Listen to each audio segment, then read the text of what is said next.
Good morning students. నిన్న క్లాసులో theorem 1 చూసాం. అందులో 7 ప్రాపర్టీస్ని ప్రూవ్ చేసాం. ఓకే, థీరం 1లో 7 ప్రాపర్టీస్ని ప్రూవ్ చేసాం. ఆ 7 ప్రాపర్టీస్ని మనం ఏమని చెప్పాం? General properties of vector space అని చెప్పాం. ఓకే, ఎందుకని V of F is vector space అవుతేనే ఆ 7 ప్రాపర్టీస్ జరిగితే కనుక those 7 properties call general properties అని చెప్పాం. సో ఆ థీరంతో పాటుగా ఈ థీరంలో కూడా 2 ప్రాపర్టీస్ ఉన్నాయి. ఈ 2 ప్రాపర్టీస్ని కూడా మనం ఏమని చెప్తాం? General properties of vector space అని చెప్తాం. ఇక్కడ మనం థీరం 2 ఏం చెప్తుందో స్టేట్మెంట్ చూడండి ఒకసారి. ఇక్కడ మనం థీరం 2 ప్రూవ్ చేస్తాం. ఈ థీరం 2 యొక్క స్టేట్మెంట్ ఏంటి? Let V of F be a vector space. Let V of F be a vector space. Then first one ఏంటి? First one, if a is not a zero belongs to F. అంటే a అనేటువంటిది zero scalar కాకుండా ఉన్నట్టయి alpha beta belongs to V కనుక అయినట్టయితే then ఏం జరుగుతుందండి? ఏ alpha equal అంటూ ఏ బీటా కనుక అయినట్టయితే విచ్ ఇంప్లైస్ ఆల్ఫా ఈక్వల్ అంటూ బీటా అవుతుందని ప్రూవ్ చేయాలి. ఇక్కడ మనం ఏం తీసుకుని ఏమని ప్రూవ్ చేయాలండి? సో ఏ ఆల్ఫా ఈక్వల్ అంటూ ఏ బీటా అయినట్టయితే ఏం జరుగుతుంది? ఆల్ఫా ఈక్వల్ అంటూ బీటా అనేటువంటి రిజల్ట్ని ప్రూవ్ చేయాలి. ఓకే, ఎప్పుడు? ఏ నాట్ ఈక్వల్ అంటూ జీరో అయినప్పుడు. అండ్ సెకండ్ వన్ చూడండి, if okay alpha is not equal అంటూ జీరో. ఇక్కడ కూడా ఆల్ఫా అనేటువంటిది నాట్ ఈక్వల్ అంటూ జీరో బార్ అనమాట.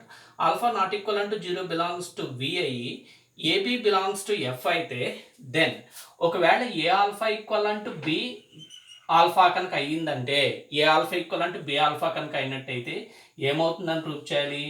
ఏ ఈక్వల్ అంటూ బి అవుతుందని ప్రూవ్ చేయాలి. ఓకే, ఈ థీరంలో మనం ఏమని ప్రూవ్ చేస్తామండి? 2 ప్రాపర్టీస్ని ప్రూవ్ చేయాలి. ఏంటి 2 ప్రాపర్టీస్? ఏ నాట్ ఈక్వల్ అంటూ జీరో అయ్యి ఏ ఆల్ఫా ఈక్వల్ అంటే ఏ బీటా కనుక అయినట్టయితే ఆల్ఫా ఈక్వల్ అంటూ బీటా అవుతుందని చెప్పాలి. అండ్ ఆల్ఫా నాట్ ఈక్వల్ అంటూ జీరో బార్ అయ్యి ఏ ఆల్ఫా ఈక్వల్ అంటూ బి ఆల్ఫా కనుక అయినట్టయితే ఏ ఈక్వల్ అంటూ బి అవుతుందని ప్రూవ్ చేయాలి. Okay, that is the proof. Okay, that is proof. చూడండి ఇక్కడ ఎలా చేస్తాం proof. Okay, proof. What is the proof? ఇది స్టేట్మెంట్. మీరు రాసుకునేటప్పుడు అది స్టేట్మెంట్ అని పెట్టి రాసుకోండి.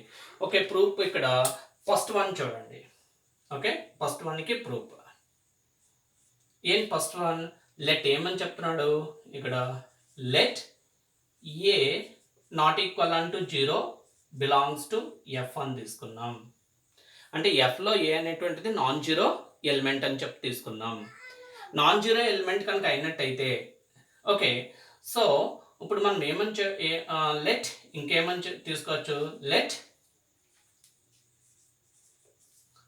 Alpha comma beta belongs to V అని కూడా తీసుకున్నాం. Okay, a not zero element belongs to F and alpha beta belongs to V. ఇప్పుడు సపోజ్ ఏ ఆల్ఫా ఈక్వల్ అంటే ఏ బీటా అని తీసుకుని మనం ఏమని ప్రూవ్ చేయాలి? ఆల్ఫా ఈక్వల్ అంటే బీటా అని ప్రూవ్ చేయాలి. సో దానికోసం నేను ఏమని తీసుకుంటున్నా? సపోజ్ ఏమవుతుందని చెప్పి తీసుకుంటున్నా? ఏ ఆల్ఫా ఈక్వల్ అంటూ ఏ బీటా అవుతుందని చెప్పి తీసుకున్నా. ఓకే, ఏ ఆల్ఫా ఈక్వల్ అంటూ ఏ బీటా అని చెప్పి తీసుకున్నా.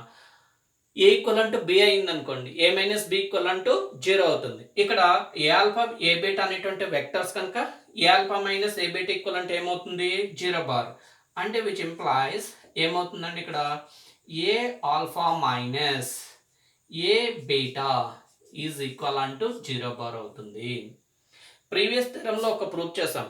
ఏ ఆఫ్ ఆల్ఫా మైనస్ బీటా ఉంటే a alpha minus a beta అని రాసాం. అలాగే దానికి reverse a alpha minus a beta ఉంటే ఏం రాయొచ్చు? ఏ ఆఫ్ ఆల్ఫా మైనస్ బీటా అని రాసుకోవచ్చు. అంటే which implies A into alpha minus beta equal అంటూ జీరో బార్. ఓకే, ఏంటి ఆల్ఫా మైనస్ బీటా ఈక్వల్ అంటూ జీరో బార్. ప్రీవియస్ థీరంలో మనం ఒక ప్రాపర్టీ చేస్తాం. ఏంటి? ఏ ఆల్ఫా ఈక్వల్ అంటూ జీరో బార్ అయినట్టయితే ఎయిదర్ ఏ ఈక్వల్ అంటూ zero or alpha minus beta equal అంటూ జీరో బార్ అవ్వాలి.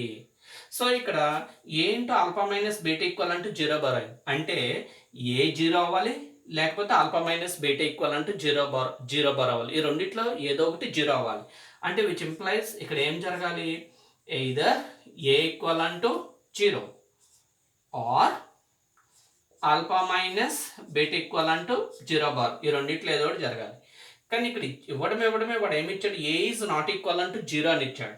అంటే that means but A is not equal అంటూ 0. ఏ నాట్ ఈక్వల్ అంటూ 0 అంటే ఇంకేం 0 అవుతుందండి, ఆల్ఫా మైనస్ బీటా ఈక్వల్ అంటూ 0 అవుతుంది. అంటే which implies alpha minus beta equal అంటూ 0 బార్, అంటే విచ్ ఇంప్లైజ్ ఆల్ఫా ఈక్వల్ అంటూ beta. That is the result. అంటే ఏంటి, ఏ అనేటువంటిది నాట్ ఈక్వల్ అంటూ 0 అయినప్పుడు ఏ ఆల్ఫా ఈక్వల్ అంటూ ఏ బీటా అవుతే అది దేనికి ఈక్వల్ అవుతుందండి, ఆల్ఫా ఈక్వల్ అంటూ బీటా అవుతుంది. ఓకే, ఆల్ఫా ఈక్వల్ అంటూ బీటా అవుతుంది. సో అంటే ఎలా చేస్తాం మనం ఇక్కడ, సో ఏ ఆల్ఫా ఈక్వల్ అంటే ఏ బీటా అని తీసుకుందాం. ఇది ఏమవుతుంది, a alpha minus a beta equal అంటూ 0 బార్ అవుతుంది. అండ్ దీన్ని ఏ ఆల్ఫా మైనస్ ఏ బీటాని మనం ఎలా రాయొచ్చు, ఏ of alpha minus beta equal అంటూ 0 బార్ కింద రాయొచ్చు. సో ఎప్పుడైతే the product of 2 elements 0 bar అయిందో అందులో ఏదో ఒకటి 0 అవ్వాలి. అంటే ఇక్కడ ఏ ఈక్వల్ అంటూ 0 అవ్వాలి or alpha minus beta equal అంటూ 0 బార్ అవ్వాలి. కానీ బట్ వాడు ఏమి ఇచ్చాడు, ఏ ఈజ్ నాట్, మనం తీసుకునేటప్పుడు let A is not equal అంటూ 0 అని తీసుకున్నాం. అంటే ఏ నాట్ ఈక్వల్ అంటూ 0 కనుక ఇంకేం 0 అవుతుంది, ఆల్ఫా మైనస్ బీటా ఈక్వల్ అంటూ 0 బార్ అవుతుంది. అంటే ఆల్ఫా మైనస్ బీటా ఈక్వల్ అంటూ 0 బార్ అంటే ఆల్ఫా ఈక్వల్ అంటూ beta. That is the condition 1. Okay, next second one ఏమి ఇచ్చాడు ఇక్కడ చూడండి. సెకండ్ వన్ ఏం తీసుకోమంటున్నాడు, ఆల్ఫా నాట్ ఈక్వల్ అంటూ 0 బార్ అని తీసుకుందాం అంటున్నాడు. Let alpha is not equal అంటూ 0 bar and let a comma b belongs to F. అంటే ఆల్ఫా ఈజ్ నాట్ 0 వెక్టర్ అయ్యి a comma b belongs to F అయితే ఏమని ప్రూవ్ చేయాలి, ఏ ఆల్ఫా ఈక్వల్ అంటూ బి ఆల్ఫా కనుక అయినట్టయితే ఏ ఈక్వల్ అంటూ బి అని ప్రూవ్ చేయాలి. ఓకే, సపోజ్ నేను ఎలా తీసుకుంటున్నాను ఇక్కడ, okay suppose a alpha equal అంటూ బి ఆల్ఫా అని తీసుకున్నా. అంటే విచ్ ఇంప్లాయిస్ ఇది ఏమవుతుంది, a alpha minus b alpha equal అంటూ 0 బార్ అవుతుంది. ఇక్కడ ఆల్ఫా అనేటువంటిది కామన్ ఫ్యాక్టర్. అంటే which implies a minus b of alpha equal అంటూ 0 బార్. మళ్ళీ ఇక్కడ the product of 2 elements is 0 అని వచ్చింది. అంటే దాని అర్థం ఏంటి, అందులో ఏదో ఒక ఎలిమెంట్ మళ్ళీ 0 కావాలి. అంటే విచ్ ఇంప్లాయిస్ ఏం జరగాలి, ఏ మైనస్ బి ఈక్వల్ అంటూ స్కాలర్ కనుక 0 అవ్వాలి ఆర్ ఆల్ఫా ఈక్వల్ అంటూ 0 బార్. ఈ రెండిట్లో ఏదో ఒకటి జరగాలి. కానీ వాడు ఏమి ఇచ్చేసాడు ఇక్కడ, but alpha is not equal అంటూ 0 బార్ అని ఇచ్చాడు. బట్ ఇక్కడ ఏమవుతుందండి, ఆల్ఫా ఈజ్ నాట్ ఈక్వల్ అంటూ 0 బార్. అంటే విచ్ ఇంప్లైస్ ఇంకేం జరుగుతుందండి, ఆల్ఫా నాట్ ఈక్వల్ అంటూ 0 బార్ అంటే ఖచ్చితంగా ఇంకేం జరగాలి, ఏ మైనస్ బి ఈక్వల్ అంటూ 0 అవ్వాలి. అంటే which implies A minus B equal అంటూ 0 అంటే విచ్ ఇంప్లైస్ ఏ ఈక్వల్ అంటూ బి. అంటే దేర్ ఫోర్ ఇక్కడ ఏమవుతుంది, ఏ ఆల్ఫా ఈక్వల్ అంటే ఏ బీటా అని తీసుకుంటే ఆల్ఫా ఈక్వల్ అంటూ బీటా అవుతుంది. ఏ ఆల్ఫా ఈక్వల్ అంటే బి ఆల్ఫా అని తీసుకుంటే ఈక్వల్ అంటూ బి అవుతుంది. That is the proof of the theorem. ఇక్కడికి మనం 2 థీరమ్స్ అనేటువంటివి ప్రూవ్ చేస్తాం. థీరం 1లో 7 ప్రాపర్టీస్ అండ్ థీరం 2లో 2 ప్రాపర్టీస్. టోటల్గా ఈ 9 ప్రాపర్టీస్ని మనం ఏమని చెప్తాం, the general properties of vector space. అంటే వి ఆఫ్ ఎఫ్ అనేటువంటి వెక్టర్ స్పేస్ అయినప్పుడు ఈ ప్రాపర్టీస్ అన్నీ కూడా మనం యూజ్ చేసుకోవచ్చు ఎక్కడైనా అవసరం వస్తే. అంటే ఏ ఆఫ్ మైనస్ ఆల్ఫా ఉందంటే మైనస్ ఏ ఆల్ఫా రాసుకోవచ్చు. ఏ ఆఫ్ ఆల్ఫా మైనస్ బీటా ఉందనుకోండి, ఏ ఆల్ఫా మైనస్ ఏ బీటా. అలా ఈ 9 ప్రాపర్టీస్లో, లేదా ఏ ఆల్ఫా ఈక్వల్ అంటే బి ఆల్ఫా ఉందనుకోండి, ఏ ఈక్వల్ అంటూ బి, లేదా ఏ ఆల్ఫా ఈక్వల్ అంటే ఏ బీటా ఉందనుకోండి, ఆల్ఫా ఈక్వల్ అంటూ బీటా. ఇలా రాసుకోవచ్చు అనమాట రిజల్ట్ అనేటువంటి. ఓకే ఓకే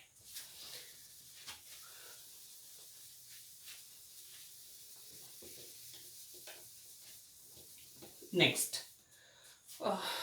రేపు క్లాస్లో వి అనేటువంటి ఒక సెట్ ఇస్తాడు, ఎఫ్ అనేటువంటి ఒక ఫీల్డ్ ఇచ్చి వెక్టర్ స్పేస్ అని ప్రూవ్ చేయాలి అన్నట్టయితే ఫస్ట్ అసలు మనం వెక్టర్ స్పేస్ డెఫినేషన్ ఆల్రెడీ నేను చెప్పాను, అదంతా కూడా మీరు చదవండి. రేపు క్లాస్ కూడా మీరు వినాలి, ప్రాబ్లమ్స్ చేయాలి అన్నట్టయితే. ఫస్ట్ అసలు ఇక్కడ చూడండి, మనం సెకండ్ ఇయర్లో జీ షో దట్ ఇలా అనేవారండి. Okay, show that G is a group with respect to operation star defined by ఇలా డిఫైన్ చేశాడు. ఆ స్టార్ అంటే ఆపరేషన్ ఏంటో మనకు తెలియదు కనుక ఏ స్టార్ బి ఈక్వల్ అంటూ సమ్ AB/3 ఇలా డిఫైన్ చేసేవాడు. అంటే ఇక్కడ స్టార్ అనేటువంటి ఆపరేషన్ మనకు తెలియదు. అదే ప్లస్ అన్నారనుకోండి ఎడిషన్ చేస్తాం. సబ్‌స్ట్రాక్షన్ అన్నాడనుకోండి సబ్‌స్ట్రాక్ట్ చేస్తాం. మల్టిప్లికేషన్ ఇస్తే మల్టిప్లికేషన్ చేస్తాం. కానీ ఇలాంటి స్టార్ ఇచ్చినప్పుడు ఏం చేయాలో తెలియదు గనక 2 ఆపరెంట్స్ మధ్యలో స్టార్ అప్లై చేస్తే ఏమొస్తది? AB/3 అని వాడు చెప్తున్నాడు. అలా ఆపరేట్ చేయాలని చెప్తున్నాడనమాట. అలాగే మనం ప్రాబ్లమ్స్ చేసేటప్పుడు వెక్టర్ స్పేస్ అవ్వాలి అన్నట్టయితే అంటే V అనేటువంటిది వెక్టర్స్‌తో ఒక సెట్ ఉండాలి. F అనేటువంటిది స్కేలర్స్‌తో ఫీల్డ్ ఒకటి ఉండాలి. అండ్ ఇక్కడ 2 ఆపరేషన్స్ చూడాలి. అంటే ప్లస్, మల్టిప్లికేషన్ అనేటువంటివి 2 ఆపరేషన్స్ ఉండాలి. సో ఇప్పుడు వాడు ఏమంటాడంటే రేపు show that V is a vector space for F with respect to the operations vector addition and scalar multiplication. With respect to the operations vector addition and scalar multiplication అంటాడు. అప్పుడు మనకి vector addition అంటే ఏంటి? అంటే ఏంటంటే 2 వెక్టర్స్‌ని edition చేయడం. Scalar multiplication అంటే ఏంటి? Multiplication with vector with scalar అన్నమాట. అంటే ఇప్పుడు మనం వెక్టర్ ఎడిషన్ అని ఎప్పుడైతే వాడు ఇస్తాడో ఓకే ఆపరేషన్ వెక్టర్ ఎడిషన్ అని ఎప్పుడైతే ఇస్తాడో మనకి ఇమీడియట్‌గా ఇలా స్ట్రైక్ అయిపోవాలి. సపోజ్ ఆల్ఫా అనేటువంటిది ఒక vector A1 B1 and beta అనేటువంటిది ఒక వెక్టర్ A2 B2 అయితే ద ఆపరేషన్ ఎడిషన్ అంటే ఎలా మనకి రావాలండి? ద వెక్టర్ ఎడిషన్ అంటే alpha plus beta equal to that is A1 plus A2 B1 plus B2. అంతేగాని అక్కడ డిఫైన్ చేయడు. కొన్ని ప్రాబ్లమ్స్లో డిఫైన్ చేస్తాడు. By define the operation vector addition as alpha is vector beta is vector అయితే alpha plus beta ఎలాగని చెప్పి వాడు చెప్తాడు. కొన్ని వీటిలో చెప్పడు. సింపుల్గా ఎలాగని వదిలేస్తాడు వెక్టర్ ఎడిషన్ అంటే మనకి ఎలా గుర్తు రావాలి ఆల్ఫా అనేటువంటిది ఇది వెక్టర్ బీటా అనేటువంటి ఈ వెక్టర్ అయితే ఆల్ఫా ప్లస్ బీటా ఇలా చేయాలని మన మైండ్లోకి వచ్చేయాలన్నమాట. అలాగే స్కేలార్ మల్టిప్లికేషన్ అన్నాడు అనుకోండి. ఓకే స్కేలార్ మల్టిప్లికేషన్ అంటే ఎలా రావాలి మనకి? సపోజ్ ఆల్ఫా అనేటువంటిది ఒక వెక్టర్ A1 B1 K అనేటువంటిది ఒక స్కేలర్ అయితే that is K into alpha అంటే K into A1 K into B1 అలా చేయాలన్నమాట. అది స్కేలార్ మల్టిప్లికేషన్.